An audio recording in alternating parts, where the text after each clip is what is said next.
9 महीने आपकी परवरिश माँ के गर्भ में की, जब कोई आहार ना कोई बाहर से जा सकता ना पहुँचाया जा सकता, तो वहाँ भी उसी ने आपका पेट भरा। तो अब कौन सा वो दूर है, आप चिंतित हो जाते हैं और एक दिन का काम भी छोड़कर भगवान के चरणों में नहीं आ पाते हो। ये अज्ञानता का भूल लगी हुई है, अज्ञानता का थपेड़ा हमारे लगा हुआ है कि हम परमात्मा की महिमा से अपरिचित हैं।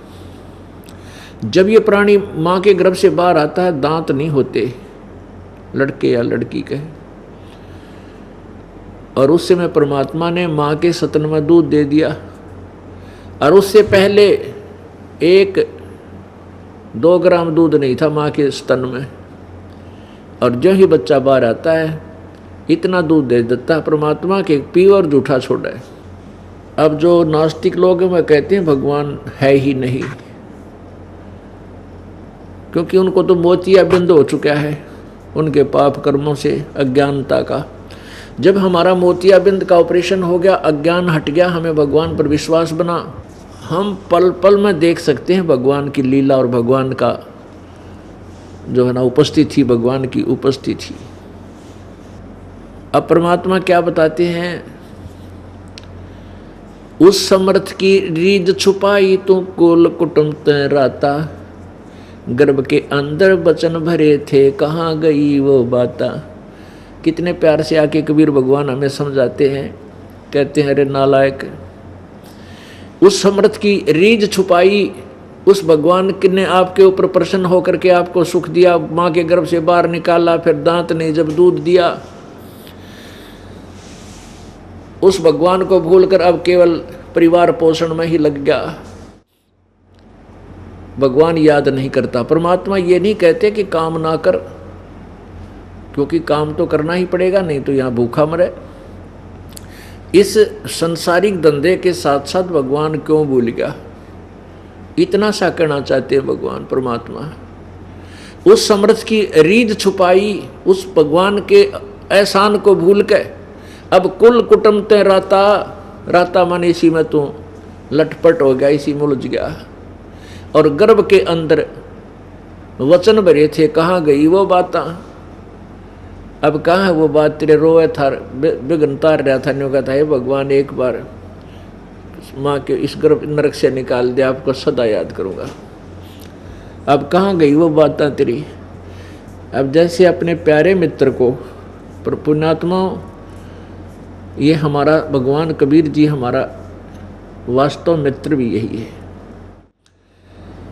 अब यहाँ आकर के कितना प्यार से, जैसे कोई बालक या मित्र, सखा या सखी सीधी बात नहीं मानता है तो उसको प्यार से आंखों में जल भर कर कहते हैं अच्छा भूल गया उन बातों ने, देख उस दिन के कहा था क्या कह रहे थे। तो इस तरीके से भी हमारे अंदर ये परमात्मा की महिमा प्रवेश करने की चेष्टा की है भगवान ने कि ये अनाड़ी आत्मा किसी प्रकार मालिक की तरफ रुचि कर ले, और परमात्मा के लिए रुचि बनेगी तो कहीं भर में भटकेगा भगवान के लिए, कि मंदिर मस्जिद गुरुद्वारों में या किसी संतों की तलाश में, तो वहाँ मैं इसको शरण में ले लूँगा। अब परमात्मा कहते मेले ठेले जाइयो मेले बढ़ा मिलाप, अरे इन पत्थर पानी पूजते कोई साधु संत मिल जाते।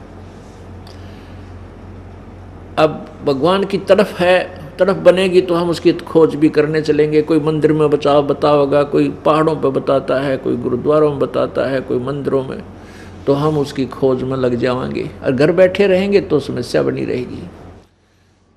और कहते हैं मेले ठेले जाइयो, ये मेले भरते हैं धार्मिक, इनमें अवश्य जाते रहना जब तक तत्वदर्शी संत ना मिला है। उनके लिए कहा है, आपके लिए नहीं है। और मेले ठेले जाइयो मेले बढ़ा मिलाप, और इन पत्थर पानी पूजते कोई साधु संत मिल जाते।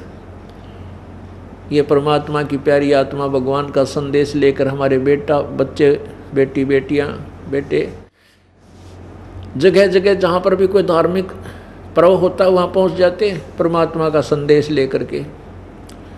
जैसे कुरुक्षेत्र के अंदर ये डले ढूंढ जा रही थी दुनिया, वहाँ पर कुंभ का मेला स्नान करने के लिए, उस ग्रहण के उपलक्ष्य में जो वहाँ मेला भरा था।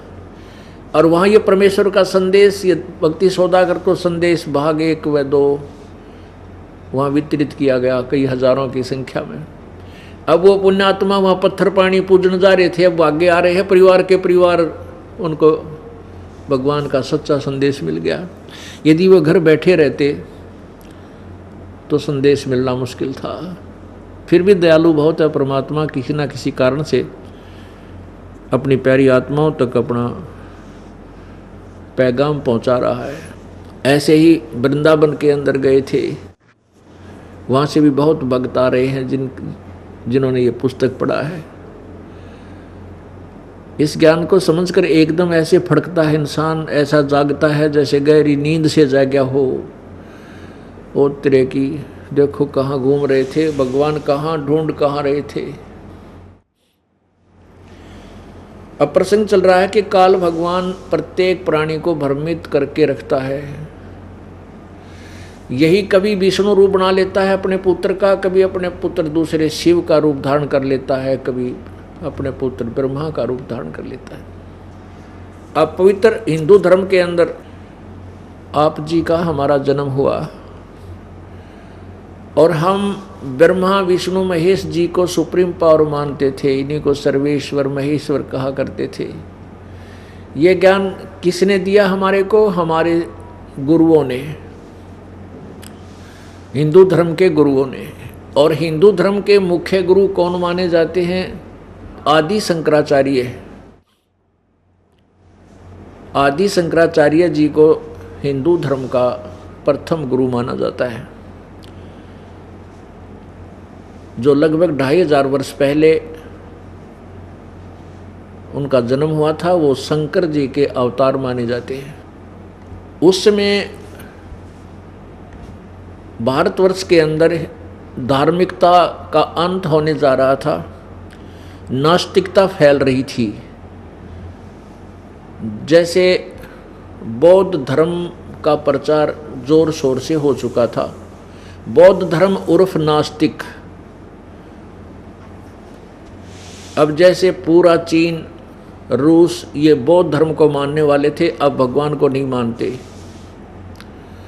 और यही आग पवित्र भारतवर्ष में भी लगने वाली थी। उसी समय भगवान शंकर जी के लोग थे, भगवान शंकर जी की कोई विशेष आत्मा, विशेष गण, विशेष भक्त आदि शंकराचार्य के रूप में उनका जन्म हुआ। उन्होंने 8 वर्ष की आयु में ही दीक्षा ग्रहण कर ली थी और कुछ एक ग्रंथों को भी उन्होंने याद कर लिया था। उनकी कुल आयु 32 वर्ष थी, 32 वर्ष जिए वो। और 32 वर्ष में उन्होंने क्या किया कि जहाँ भी बौद्ध धर्म के जो मठ थे, डेरे थे, वहाँ अपने संत, अपने ऋषि, अपने अनुयायियों को वेद आदि जैसा उनको ज्ञान था उस ज्ञान से परिपूर्ण करके और उनके मठों के आसपास 10 प्रकार के सन्यासी बनाए उन्होंने। कुछ जंगल में रहने वाले, जंगल में जो प्रचार कर रहे हैं बौद्ध धर्म का, वहाँ जाकर उसका बाइकाट करें। और कोई गांव में कर रहे हैं तो गांव में पुरी बनाए, पुरी गिरी, पुरी जो पर्वतों पर जाकर उसका विरोध करेंगे वो पुरी। नगर में जो बौद्ध धर्म का प्रचार चल रहा था, गांव नगर नगर में जाके वहाँ उन पूरी सन्यासी बनाए। तो ऐसे 10 प्रकार के कई हजार की संख्या में अपने अनुयायी तैयार किए और बौद्ध धर्म को बढ़ने से रोक दिया, यानी पवित्र हिंदुस्तान में नास्तिकता का अंत कर दिया। ये एक महान उपकार किया है आदि शंकराचार्य ने। लेकिन आदि शंकराचार्य जी भी केवल शंकर भगवान के पुजारी ही थे। अब पुण्यात्माओं, इस काल भगवान ने किसी को नहीं बख्शा, सबकी बुद्धि भ्रमित कर रखी है। जब ब्रह्मा विष्णु महेश चक्कर में हैं तो आदि शंकराचार्य तो और भी निम्न सत्र की शक्ति थी, तो इनको भ्रमित करना तो काल के लिए कोई बड़ी बात नहीं थी। अब आपको पता है कि परमात्मा की कृपा से 10 अक्टूबर 2009 को एक आध्यात्मिक ज्ञान चर्चा की जाएगी, जिसमें इन चारों शीर्ष शंकराचार्यों जी से प्रार्थना की गई है कि वे भी आकर के इसमें अपने विचार व्यक्त करें। अब थोड़ा संक्षेप सा बताएंगे वो हमें क्या शिक्षा दे रहे हैं। ये देखिएगा, एक पत्रिका है जो इन्हीं के द्वारा प्रकाशित है। अब इनसे पता लग जाएगा कि ये हमें क्या दीक्षा दे रहे हैं, क्या बताना चाहते हैं। ये देखिएगा, ये है श्री माता नाम से शंकराचार्य परंपरा संपोषिका श्री विद्या साधक सायिका श्री माता कैंपोसिस प्राइवेट लिमिटेड, प्रकाशन आषाढ़ पूर्णिमा संवत 2066 जुलाई 2009 वर्ष 60 इतने मूल्य 10 रुपये। ये यहाँ से प्रकाशित है। ये देखिएगा, ये शंकर भगवान इनका पूज्य इष्ट देव है। ये सदाशिव लिखा है इनको, भगवान सदाशिव, और ये वही भगवान है जो उमापति हैं। ये भगवान विष्णु, इसको नारायण बोलते हैं, नारायण। और ये ब्रह्मा जी और ये शंकर जी। अब ये माननीय शंकराचार्य जी भी इन्हीं तीनों देवताओं तक सीमित हैं। और ये 4 धामों के वर्तमान में 3 शंकराचार्य हैं। ये स्वामी स्वरूपानंद सरस्वती जी, ज्योतिष पीठाधीश्वर एवं द्वारका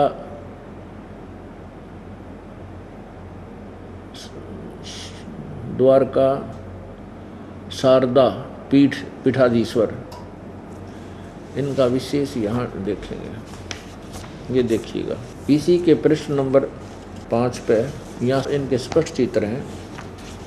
अनंत श्री विभूषित ज्योतिष एवं द्वारका शारदा पीठाधीश्वर जगत गुरु शंकराचार्य स्वामी श्री स्वरूपानंद सरस्वती जी के संचार कार्यक्रम, ये इनका विवरण दे रखा है। इनका हमने यहाँ देखना स्वरूप, ये महात्मा जी हैं और दूसरे हैं स्वामी श्री निश्चलानंद सरस्वती जी।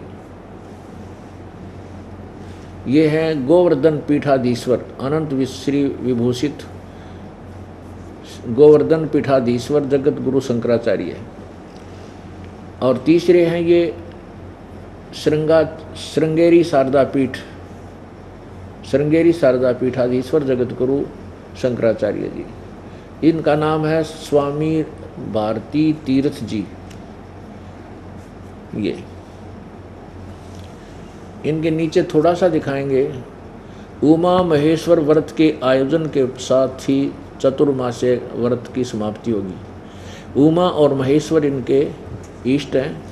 अपुण्यात्मा समझदार को संकेत ही बहुत होता है। ये है महापुरुष जी, देखिएगा, ये है श्री स्वरूपानंद जी।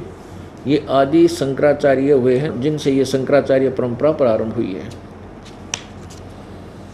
ये हैं आद्य गुरु शंकराचार्य जी, जो सबसे पहले गुरु हुए इनके अपने हिंदू धर्म के। ज्योतिर्मठ यहाँ से ये प्रकाशित है। ये पत्रिका अलग है।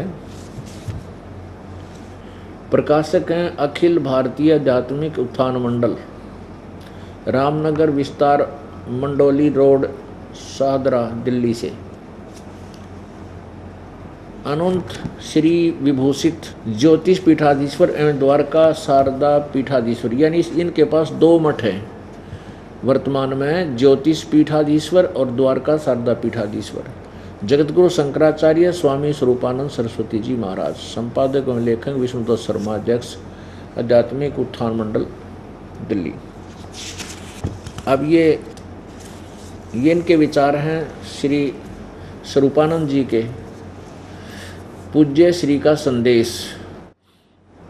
अनंत श्री विभूषित श्री मजद गुरु शंकराचार्य ज्योतिष पीठाधीश्वर श्री स्वामी स्वरूपानंद सरस्वती जी महाराज ज्योतिष मठ बद्रिका आश्रम हिमालय संचार यात्रा स्थान।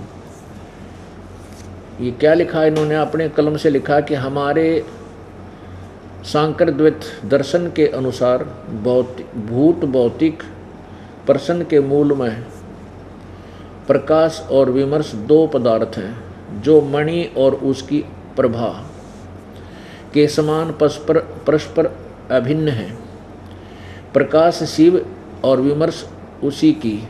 प्रकाश तो यानी इनका भगवान इष्ट है शिव, और विमर्श यानी उनका आभा उसकी शक्ति है। पार्वती परमेश्वर या त्रिपुर सुंदरी त्रिपुर सुंदर उन्हीं का अभिव्यक्त स्वरूप है। शक्ति सम्मिलित शिव ही जगत के सर्जन पालन और संहार में समर्थ होते हैं। हमारा सीधा संबंध शक्ति के उस स्वरूप से है जो जगत का पालन रक्षण करती है।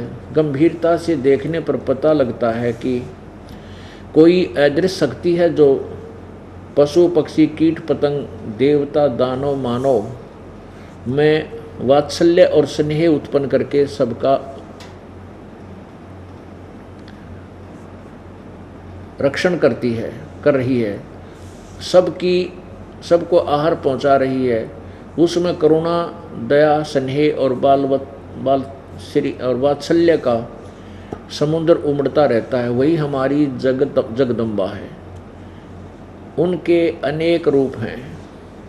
हमारे पार्थिव शरीर की जन्मदात्री उन्हीं का एक अंश है। अम्बा की भक्ति से जगदम्बा की भक्ति प्राप्त की जा सकती है। हम उनमें अध्याशक्ति का दर्शन करके आध्यात्मिक शांति तथा भौतिक सुख समृद्धि प्राप्त कर सकते हैं। माता हमारी देवता है। श्रुति कहती है कि ये उनका अर्थात माता को देवता मानने वाले बनो। स्वरूपानंद सरस्वती। अब ये है दुर्गा जो श्री पीठाधीश्वर श्री स्वरूपानंद जी की पूज्य देवी है। यहाँ देखिएगा श्री माता गिरजा देवी जी, ये गिरजा के उपासक हैं।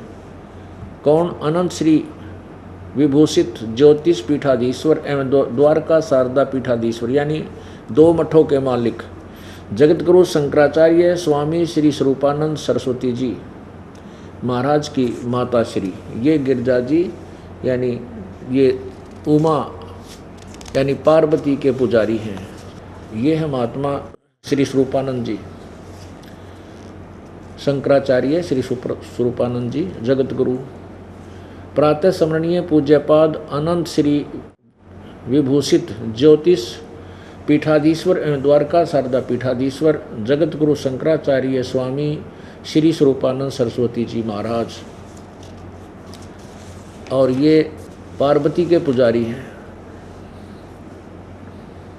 ये वही स्वरूपानंद जी हैं। भगवती राजेश्वरी त्रिपुर सुंदरी ये वही है जिसके जैसे ये समझो इनका वही रूप है। ये चार भुजा भी कर सकती हैं। श्री माता गिरजा देवी जी ये श्री स्वरूपानंद जी महाराज की माता श्री ये गिरजा।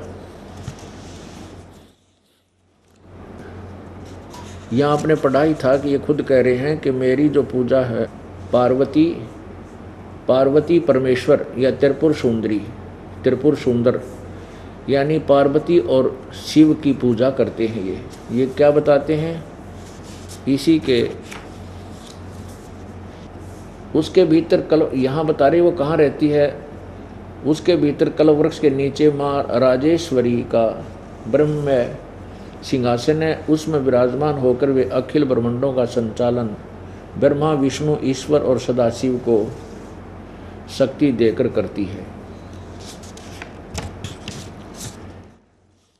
अब देखिएगा चारों पीठाधीश्वरों के नाम विनियोग, विश्व के अप्रतिम दार्शनिक सत्य सनातन धर्म के संरक्षक षण्मत प्रथम प्रस्थानाचार्य वेदांत केशरी अद्वैत मार्तंड यति चक चूड़ामणि सर्वज सरस्वती साक्षात शंकर अवतार भगवान यानी शंकर जी के अवतार थे भगवान आद्य गुरु शंकराचार्य जी ने धर्म राज्य की स्थापना करने के लिए भारत की चारों दिशाओं में 4 मठ स्थापित किए। ये सबसे पहले वाले आदि शंकराचार्य जी के विषय में बोल रहे हैं। वे हैं उत्तरामान्य ज्योतिष मठ, उत्तरांचल दक्षिणायनाय श्रृंगेरी कर्नाटक, पश्चिम मायनाय द्वारका शारदा, ये 4 लिख रखे। गुजरात में एवं पूर्वम नाय पुरी मठ उड़ीसा, ये चारों का नाम लिखा है कि जैसे उत्तरांचल में तो श्रृंगेरी, पश्चिम में द्वारका मठ शारदा मठ गुजरात में, और पुरी में मठ उड़ीसा में, ये 4 मठ स्थापित किए हैं। जैसे ज्योतिष मठ उत्तरांचल में और श्रृंगेरी मठ कर्नाटक दक्षिण में, और पश्चिम में द्वारका शारदा मठ जो गुजरात में है, और पूर्व में पुरी मठ जो उड़ीसा में। इन मठों पर तपस्वी विरक्त वेदांग विशारद सभी शास्त्रों के योगज्ञ विद्वान ही समासीन हों। इस व्यवस्था के लिए मठामनाय महाअनुशासन की रचना की। ये परंपरा युगों से चली आ रही है। अब वर्तमान में ज्योतिष मठ, बद्रिकाश्रम एवं द्वारका मठ, शारदा मठ के जगतगुरु शंकराचार्य अनंत श्री विभूषित स्वामी श्री स्वरूपानंद सरस्वती जी महाराज हैं। दोया के थे ये स्वरूपानंद जी हैं। और पुरी के शंकराचार्य परम पूज्य अनंत श्री विभूषित श्री निश्चलानंद जी हैं, सरस्वती जी महाराज हैं। एवं श्रृंगेरी मठ के शंकराचार्य परम पूज्य अनंत श्री विभूषित स्वामी श्री राम भारती तीर्थ जी महाराज हैं। अब पुण्यात्माओं, आपको चारों मठों के शंकराचार्यों के रूबरू करा दिया, और ये हमें क्या ज्ञान दे रहे हैं इससे भी आप परिचित हो गए कि ये शंकर भगवान को अपना इष्ट मानते हैं। और चारों शीर्ष शंकराचार्यों ने प्रत्येक एक वेद को अपनाया है, और एक वेद के ये पढ़ने वाले माने गए हैं कि एक वेद को वो पढ़ेंगे, एक वेद को, चारों को एक वेद दे रखा है। हमने इनके शास्त्रों को मंगाया है, सदग्रंथों को मंगाया है, तो उन्होंने इसका कहीं अनुवाद नहीं किया, केवल ज्यों का तो संस्कृत में ही ये पर उसमें छापा हुआ है, हिंदी भाषा भी नहीं कर रखा, हिंदी भाषा में अनुवाद नहीं किया हुआ है। अब पुण्यात्माओं, इन चारों शीर्ष शंकराचार्य जीवों को इसलिए आमंत्रित किया गया है कि इस दास ने जो सदग्रंथों को समझा है, ये उसको देखें कि कहीं मैं गलत तो नहीं कह रहा हूँ, कहीं मेरे से कोई भूल तो नहीं बनी है सदग्रंथों को समझने में। और ये हमारे पवित्र हिंदू धर्म के प्रधान हैं, और इनके द्वारा दिया गया निर्णय प्रत्येक व्यक्ति को स्वीकार्य होता है। हमारा उद्देश्य ये है कि ये शंकराचार्य जी मुझ दास द्वारा समझे गए सदग्रंथों को ये बताएं कि ये मैं इस दास ने इनको ठीक से जाना है या कोई त्रुटि रही है। यदि कोई त्रुटि इनको लगेगी तो वो हमें बताएंगे कि आपने इनको ऐसा नहीं जाना, उसको फिर पुनर्विचार किया जाएगा। जैसा कि ये चारों शीर्ष शंकराचार्य, माननीय शंकराचार्य, आदरणीय शंकराचार्य जी भगवान शंकर सदाशिव को अपना परम देव मानते हैं। और यही सदाशिव काल है। और ये दुर्गा जो है इस सदाशिव की पत्नी है। यही सदाशिव काल जो है ब्रह्मा रूप धारण कर लेता है, यही विष्णु रूप धारण कर लेता है। और इसी ने ये जाल फैला रखा है। इस सदाशिव के जाल से निकलकर हम सुखी होंगे, ये दास ने इन सदग्रंथों को समझा है। क्योंकि हमने उस सच्चिदानंद घन की वाणी को जाना है, जिसके विषय में पवित्र श्रीमद् भगवत गीता जी अध्याय नंबर 4 के श्लोक नंबर 32 में कहा है कि जैसे अध्याय नंबर 4 के श्लोक 25 से लेकर 31 तक जो विवरण दिया गया है कि कोई तो साधना देवताओं की करता है, कोई केवल योग आसन करके ही अपनी इसको भक्ति को मानता है, कोई निराहार रह करके अल्पाहारी, और कोई तीक्ष्ण व्रत करता है अहिंसावादी व्रत करके, कोई स्वाध्याय करके ही अपने क्रियाओं को, अपनी साधना को करता है और उसको मोक्ष दायक और पाप नाशक जान के करते हैं। चौथे अध्याय के 32वें श्लोक में बताया है कि इस प्रकार के बहुत से धार्मिक अनुष्ठानों की जानकारी, यज्ञों की जानकारी सच्चिदानंद घन ब्रह्म की वाणी में अनुवादकर्ताओं ने वेद की वाणी लिख दिया। वेद की वाणी नहीं है, वेद की वाणी तो गीता जी में बोली ही जा रही है, जो चारों वेदों का सारांश है, उसमें लिखा है सच्चिदानंद घन की वाणी। अब ये देखिएगा कि इन सदग्रंथों का अनुवाद भी ये ठीक से नहीं कर पाए। ये है श्रीमद् भगवत गीता, गीता प्रेस गोरखपुर से प्रकाशित है और अनुवादक हैं जयदयाल गोविंद का। अध्याय नंबर 4 का श्लोक नंबर 34 हम लेंगे। ये 25 से 31 तक तो ये बताया है कोई ऐसी पूजा करता है, कोई ऐसी पूजा करता है। एक थोड़ी सी झलक आपको देंगे इसकी। अध्याय नंबर 4 का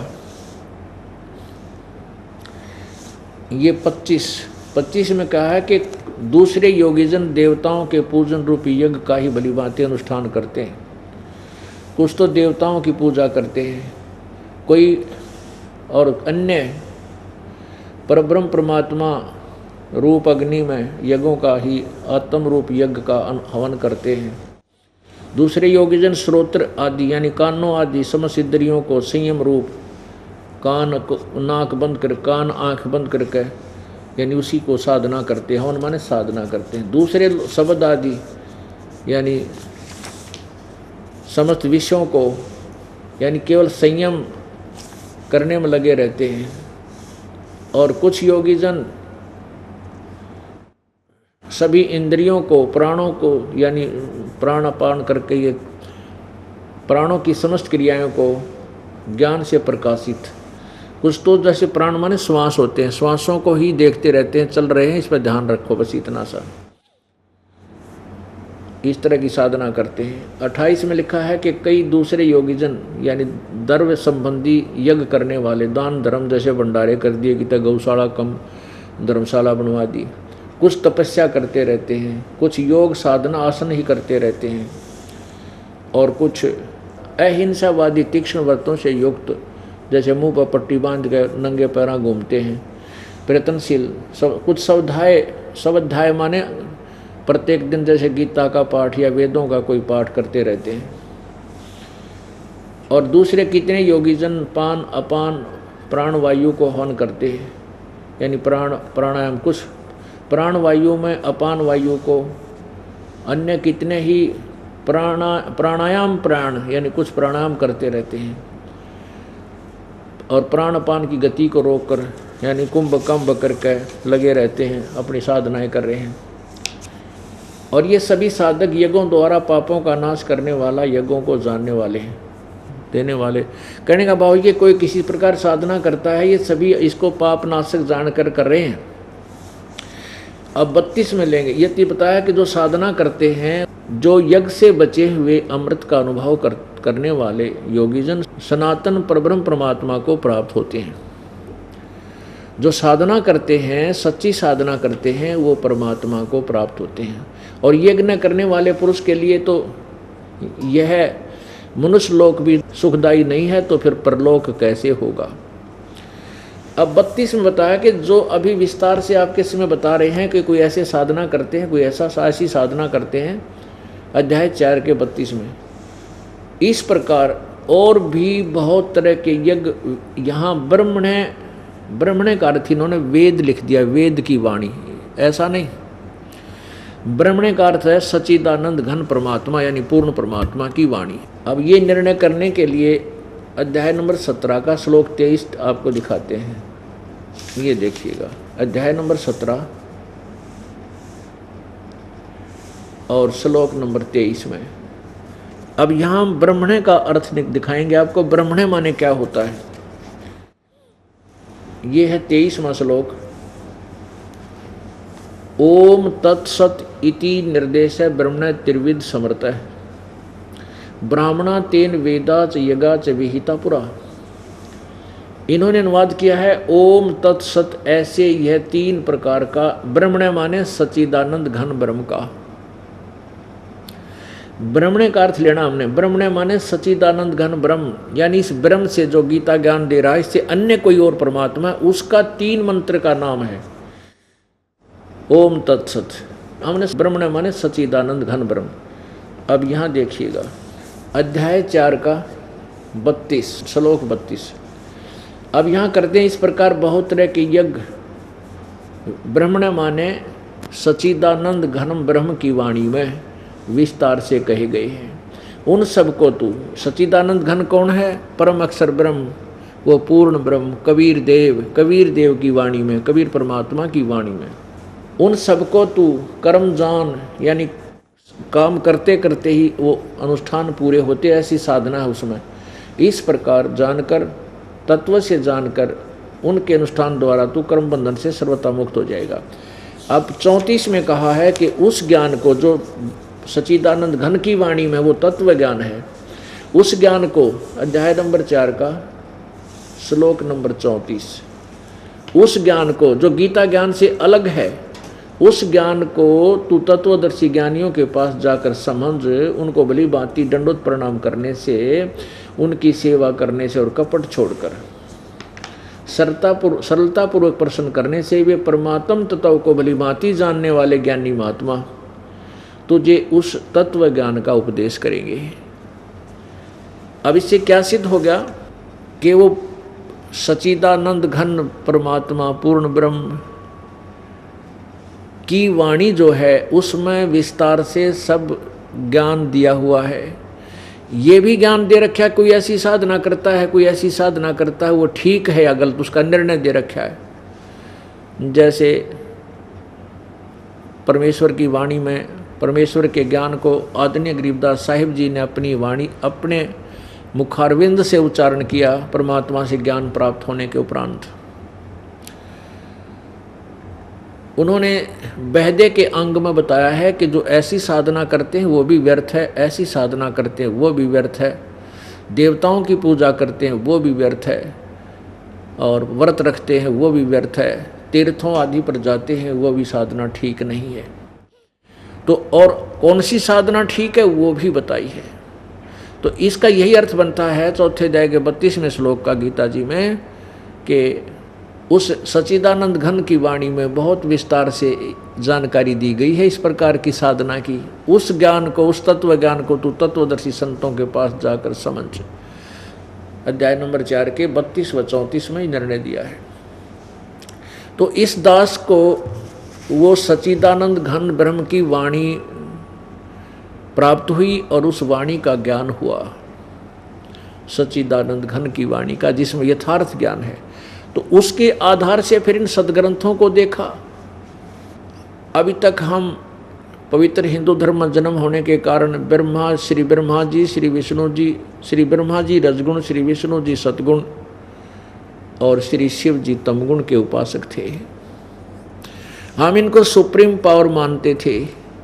जैसे माननीय शंकराचार्यों ने भी यही थ्योरी बता रखी है कि ये भगवान शंकर ही पालन करते हैं, यही संहार करते हैं, यही जो है सृष्टि करते हैं। और फिर ब्रह्मा विष्णु महेश अलग से भी हम पूजा करते हैं, इनकी अलग से महिमा भी गाते थे। ये हमारा सिद्धांत क्लियर नहीं था, स्पष्ट नहीं था, निर्णायक ज्ञान नहीं था। अब हमें निर्णायक ज्ञान पता लगा। अब तीन परमात्मा, तीन प्रभु, मुख्य तौर पर तीन प्रभु माने जाते हैं। एक क्षर पुरुष, एक अक्षर पुरुष और एक परम अक्षर पुरुष।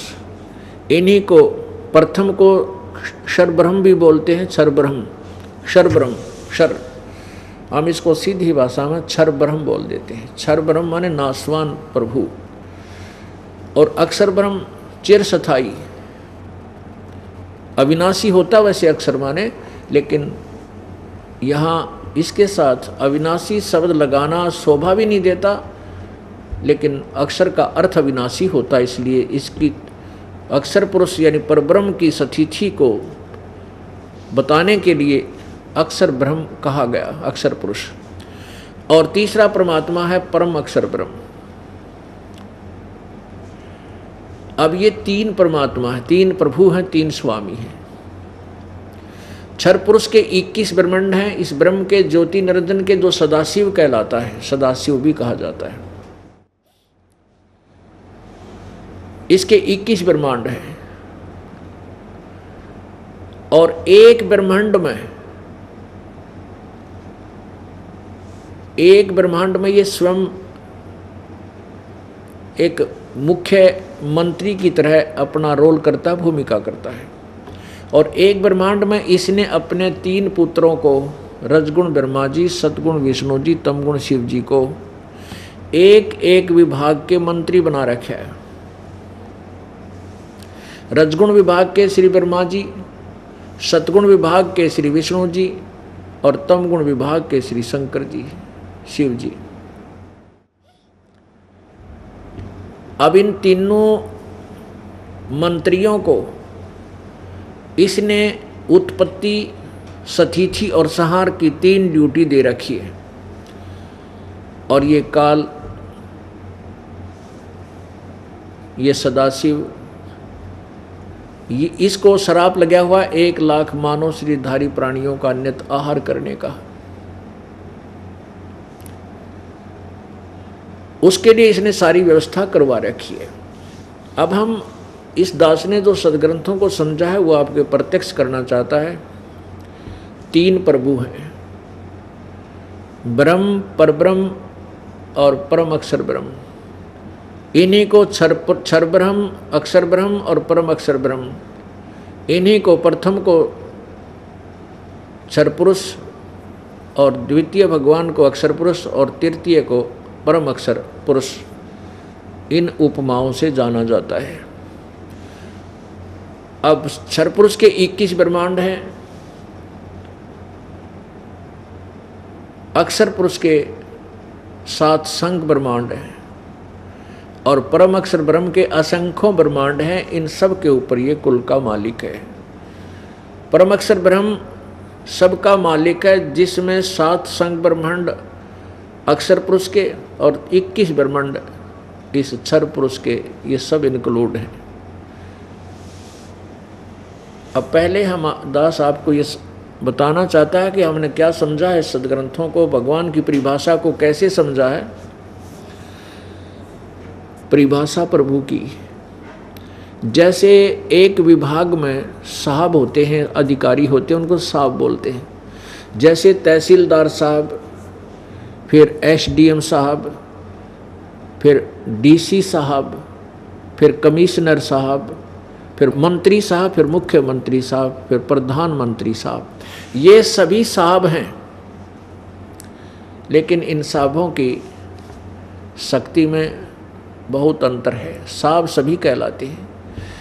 ठीक इसी प्रकार श्री ब्रह्मा रजगुण जी, श्री ब्रह्मा जी रजगुण, श्री विष्णु जी सतगुण और श्री शिव जी तमगुण, ये भी राम हैं, ये भी स्वामी हैं, लेकिन ये एक ब्रह्मांड में एक एक विभाग के मंत्री हैं, ये साहब हैं, ये भी मालिक हैं।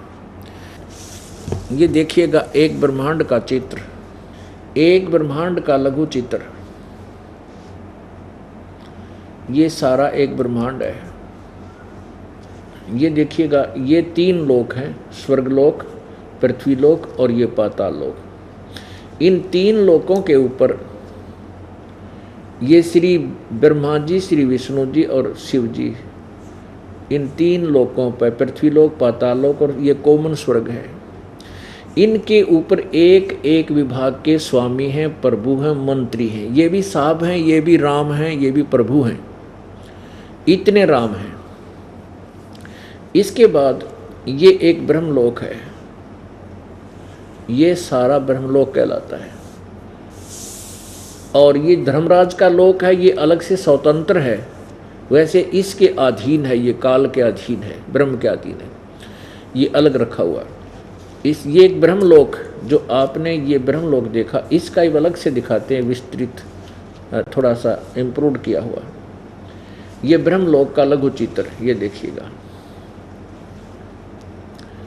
इसमें आपको साफ दिखाई देगा ये महाइंद्र द्वीप, नकली सतलोक, नकली अलखलोक, नकली अगमलोक, नकली अनामीलोक। इस काल ने ये दुर्गा से बनवा रखे हैं। इसने धोखा दे रखा है, उस सतलोक की नकल बनवा दी यहाँ पर सचखंड की, और जीव को धोखे में डाले रखने के लिए। और ये ऊपर रहता है ये सदाशिव, ये काल 3 रूपों में, ये स्वयं महाब्रह्मा रूप धारण करता है और दुर्गा को महासावित्री रूप धारण कराता है। ये जो है रजोगुण प्रधान अक्षेत्र में, ये रजोगुण प्रधान अक्षेत्र है, ये तमोगुण प्रधान अक्षेत्र है, ये सतोगुण प्रधान अक्षेत्र है। इसने यहाँ 3 गुप्त स्थान बना रखे हैं और इनमें ये स्वयं रजोगुण प्रधान अक्षेत्र में होता है, अपनी पत्नी दुर्गा को महासावित्री रूप धारण कराता है। और इस क्षेत्र में ये रह कर के जो संतान उत्पत्ति करते हैं वो रजोगुण युक्त हो जाता है, और उस लड़के का नाम ब्रह्मा रख देते हैं और उसको अचेत कर देते हैं जब तक वो युवा होता है। ये सतोगुण प्रधान क्षेत्र है। इसमें ये स्वयं विष्णु रूप धारण करता है, नारायण रूप धारण कर लेता है, और दुर्गा को ये लक्ष्मी, महालक्ष्मी रूप में रखता है। इन दोनों के संयोग से सतोगुण प्रधान क्षेत्र में जो पुत्र उत्पन्न होता है वो सतोगुण युक्त हो जाता है। और ये तमोगुण प्रधान क्षेत्र है, ये तमोगुण प्रधान क्षेत्र है। इसमें ये स्वयं सदाशिव महाशिव का रूप धारण कर लेता है और दुर्गा को ये पार्वती रूप धारण कराता है। और दोनों इस तमोगुण युक्त क्षेत्र में रह करके जो संतान उत्पत्ति करते हैं, उस पुत्र का जन्म होता है, वो तमोगुण युक्त हो जाता है। उसका नाम ये महेश रख देते हैं, शंकर रख देते हैं, शिव रख देते हैं। और जो सतोगुण युक्त होता है उसका विष्णु नाम रख देते हैं। और जो रजोगुण प्रधान क्षेत्र में उत्पन्न होता है उसका, वो रजोगुण युक्त हो जाता है, उसका नाम ब्रह्मा रख देते हैं। इन तीनों स्थानों पर एक एक पुत्र को जन्म देकर के उनको बेहोश रखते हैं। और फिर जब वो युवा हो जाते हैं, ब्रह्मा को कमल के फूल पर, और विष्णु को शेषशैया पर, और शंकर को कैलाश पर्वत पर सचेत करके इन तीनों को इकट्ठा कर देते हैं। दुर्गा फिर अपने 3 रूप धारण करती है, 3 अन्य रूप और अपनी आत्मा और प्रकट कर देती है। यानी अपनी वचन से ये 3 रूप और बना लेती है, 3 आत्मा, 3 स्त्रियां और उत्पन्न कर देती है वचन से, और उनका विवाह ब्रह्मा, विष्णु और शिव के साथ कर देते हैं। यहाँ से काल की सृष्टि प्रारंभ हो जाती है। अब प्रसंग चल रहा है कि एक ब्रह्मांड में, एक विभाग में, एक ब्रह्मांड में एक एक विभाग में 3 लोक के ऊपर श्री ब्रह्मा जी, श्री विष्णु जी, श्री शिव जी, ये राम हैं, मालिक हैं, स्वामी हैं, प्रभु हैं, साहब हैं। और एक ब्रह्मांड में इनका पिता जो है ये एज ए मुख्यमंत्री रोल करता है। अब देखो ये एक ब्रह्मांड आपने देखा, इसमें ये ब्रह्मलोक है, ऊपर ये ब्रह्मलोक है, इसका आपने लघु चित्र इधर देखा ये सारा। और इस एक ब्रह्मांड में केवल इन 3 लोकों पर एक एक विभाग के मालिक हैं श्री ब्रह्मा विष्णु और महेश। अब देखिएगा काल के 21 ब्रह्मांडों का लघु चित्र। अभी आपने जो ये ब्रह्मांड देखा, अब समझो ये एक गेंद बन गई, एक गेंद के तुल्य है। अब ये एक ब्रह्मांड था जिसमें ब्रह्मा विष्णु महेश एक एक विभाग के मंत्री हैं और 3 लोकों पर, केवल इन 3 स्थानों पर। और अब ये ऐसे ऐसे ब्रह्मांड, ये देखो 21 ब्रह्मांड हैं काल के, इसने 20 ब्रह्मांडों को अलग रखा है। एक 5 ब्रह्मांडों का ग्रुप बनाकर एक महाब्रह्मांड बनाया है, ये 4 महाब्रह्मांडों में, और 20 ब्रह्मांडों को इसने ऐसे रोका हुआ है। इसके बाद ऊपर एक 21वां ब्रह्मांड और है जिसमें ये स्वयं रहता है, और उसमें भी एक ब्रह्मांड की तरह ही व्यवस्था की है। इसमें भी इसने नकली सतलोक, नकली अलखलोक, नकली अगमलोक, नकली अनामी लोक बनाया है। ये सामने तपतशिला है जहाँ 1 लाख मानव शरीरधारी प्राणियों को यहाँ भून कर खाता है। यहाँ पर ये 12 अचिंत भक्तों का निवास स्थान है, जो पुण्यात्मा भक्ति करके चली जाती हैं उनको यहाँ रख लेता है। फिर इस कलयुग के अंदर इनको गुरु बनाकर भेजता है, इनके पिछले पुण्य बहुत अच्छे होते हैं। तो ये 12 अचिंत भक्त हैं, ये बहुत ही पुण्यात्मा होती हैं, बहुत ही पुण्यात्मा होती हैं, लेकिन ये रहते हैं काल के जाल में। अब कलयुग में इनको, इन 12 को भेजेगा बार बार। जैसे पहले ये भेजे, ये काल कबीर नाम से 12 पंथ चलवाए इसने। उसके बाद अब इस उन्हीं को दोबारा जन्म देता, क्योंकि इनके पुण्य बहुत होते हैं। दोबारा फिर मनुष्य जन्म दिया, जैसे वो और निरे पंथ चलवा दिया, राधा स्वामी पंथ, धन धन सतगुरु पंथ, बालयोगेश्वर पंथ, ये सतपाल पंथ, ये हंसा देश पंथ, निरंकारी पंथ, ये इन्हीं से चलवाता है। फिर इनके पुण्य, अब इनके पिछले पुण्य बहुत हैं, अब उन पुण्यों का लाभ, जैसे अब वर्तमान में इन संतों को आप देखिएगा, राजसी ठाठ कर रहे हैं, ये सारे राजसी ठाठ कर रहे हैं। जनता का चढ़ावा पैसा आता है, और ज़्यादा से ज़्यादा एक दिन में 1 घंटा मुश्किल से बोलते हैं, और वो भी महीने में 1 दिन या 2 दिन। और श्रद्धालु लोग इनको परम संत मानकर इन पर डिवोट हैं, पूर्ण रूप से कुर्बान हैं। और ये अपने पिछले पुण्य कमाई से, इनकी वचन में भी शक्ति है, और ये अपने पुण्य अक्षीण करें। लेकिन भविष्य का चार्जर इनका ठीक नहीं है। इनकी वर्तमान में जो भक्ति शास्त्र अनुकूल ना होने से भविष्य की भक्ति तो बन नहीं रही, और पूर्व जन्म की बैटरी इनकी डिस्चार्ज होने लग रही है, और ये फिर अपने कर्मों को बिगाड़ के पाप कर्म इकट्ठे करके 84 लाख योनियों में डाल दिए जाएंगे। अब वो 12 जो अचिंत भगत हैं उनको इस काल ने दोबारा यहाँ भेज दिया, और ये देख रहे हो आप, करोड़ों व्यक्तियों को इन्होंने अपने जाल में फंसा के काल के मुंह में ठोक दिया। अब न तो उनके अनुयायियों को कोई लाभ हो रहा है। अब 30-30 वर्ष, 20-20 वर्ष, 25-25 वर्ष वहाँ साधना करके कुछ भी उपलब्धि नहीं हुई। अब रोते हुए आ रहे हैं इस दास के पास। अब हमारा प्रसंग चल रहा है इन प्रभुओं की सतिथि बताने का। अब आपने देखा, ये देखिएगा, ये 21 ब्रह्मांड हैं ज्योति निरंजन काल के।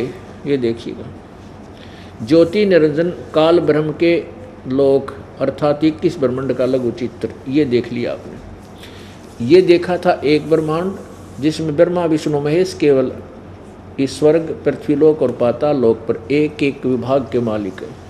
अब ये एक ब्रह्मांड, ऐसे ऐसे 5 ब्रह्मांडों का एक महाब्रह्मांड, ये 20 ब्रह्मांड यहाँ पर और 21 माँ यहाँ। ये है, इतना ही है ब्रह्म का योग काल काल ब्रह्म के लोग। अब देखना, अब पुण्यात्मा और सतिथि अपने आप समझ में आ जाएगी। ये देखिएगा, ये हैं 21 ब्रह्मांड काल के जो आपने अभी देखे थे, ये वाले, ये। अब ये कि इनकी स्थिति क्या आ गई, ये देखो, बस इतना सा रह गई है। और ये 7 संख ब्रह्मांड हैं इस परब्रह्म यानी अक्षर पुरुष के, ये 7 संख ब्रह्मांड। और ये देखना असंख्य ब्रह्मांड, ये सारे मिला करके ये असंख्य ब्रह्मांड, और जिसमें ये 7 संख ब्रह्मांड अक्षर पुरुष के और 21 ब्रह्मांड ये अक्षर पुरुष के, अक्षर पुरुष के, ये सब मिला करके ये है कुल का मालिक। ये परम अक्षर ब्रह्म है, ये परम अक्षर ब्रह्म है, ये है परम अक्षर ब्रह्म। अब 3 परमात्मा इस दास ने आपके समक्ष सार्वजनिक किए। अब ये तो है एक वर्बली यानी मौखिक कथा आपको दास सुना रहा है, लेकिन इनका प्रमाण कहाँ से चाहिए हमें, ताकि हम इसको दृढ़ सच्चाई इसको सत्य माने। हमारे सदग्रंथों में पवित्र श्रीमद् भगवत गीता आपको इन 3 भगवानों का प्रमाण देवेगी, और एक नहीं कई स्थानों पर आपको यह प्रमाण मिलेगा। गीता जी अध्याय नंबर 15 के श्लोक नंबर 1 में कहा है कि ऊपर को जड़ वाला, मूल वाला, और नीचे को तीनों गुण रूपी शाखा वाला ये संसार रूपी वृक्ष, पीपल का वृक्ष समझो जानो।